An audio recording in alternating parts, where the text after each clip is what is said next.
ವೀಕ್ಷಕರಿಗೆಲ್ಲರಿಗೂ ಮಹಾಶಿವರಾತ್ರಿಯ ಶುಭಾಶಯಗಳು. ವೀಕ್ಷಕರೇ, ಇವತ್ತು ಮಹಾಶಿವರಾತ್ರಿ. ಇವತ್ತಿನ ವಿಶೇಷತೆ ಶಿವನ ಒಂದು ಮಂತ್ರವನ್ನು ಜಪಿಸುವುದಾಗಿದೆ. ತ್ರಬಂಬಕಂ ಯಜಮಾನಂ ಪುಷ್ಟಿವರ್ಧನಂ ಪೂರ್ವಾರ್ಕುಂದನ ಮೃತ್ಯುಂಜಯಂ ಕ್ಷೀರಾಮೃತ. ಈ ಮಂತ್ರದಲ್ಲಿ ತುಂಬಾ ಶಕ್ತಿ ಇದೆ.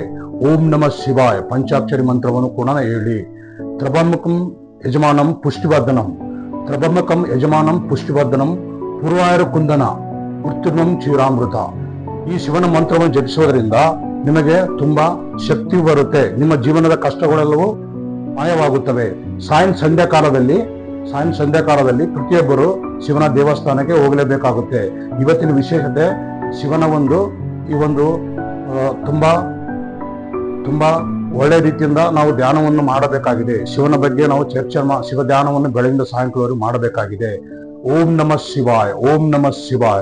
ತ್ರಬಂಬಕಂ ಯಜಮಾನಂ ಪುಷ್ಟಿವರ್ಧನಂ ಪೂರ್ವಾರ್ಕುಂದನ ಮೃತ್ಯುಂಜಯಂ ಕ್ಷೀರಾಮೃತ. ಓಂ ನಮಃ ಶಿವಾಯ.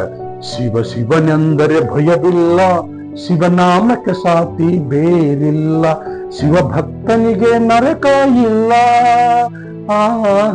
ಶಿವಭಕ್ತನಿಗೆ ನರಕ ಇಲ್ಲ, ಜನ್ಮ ಜನ್ಮಗಳ ಕಾಟವೂ ಇಲ್ಲ. ಶಿವನೆಂದರೆ ಭಯವಿಲ್ಲ, ಶಿವನಾಮಕ್ಕೆ ಸಾತಿ ಬೇರಿಲ್ಲ. ವೀಕ್ಷಕರೇ, ಇವತ್ತಿನ ಶಿವಧ್ಯಾನವನ್ನು ಮಾಡುತ್ತಾ ಶಿವರಾತ್ರಿ ನಾವು ಕಳೆಯೋಣ.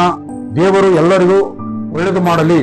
ಒಂದು ವೇಳೆ ಈ ವಿಡಿಯೋ ನಿಮ್ಗೆ ಇಷ್ಟವಾಗಿದ್ದರೆ ದಯವಿಟ್ಟು ಸಬ್ಸ್ಕ್ರೈಬ್ ಮಾಡಿ, ಶೇರ್ ಮಾಡಿ. ಎಲ್ಲರಿಗೂ ನಮಸ್ಕಾರಗಳು.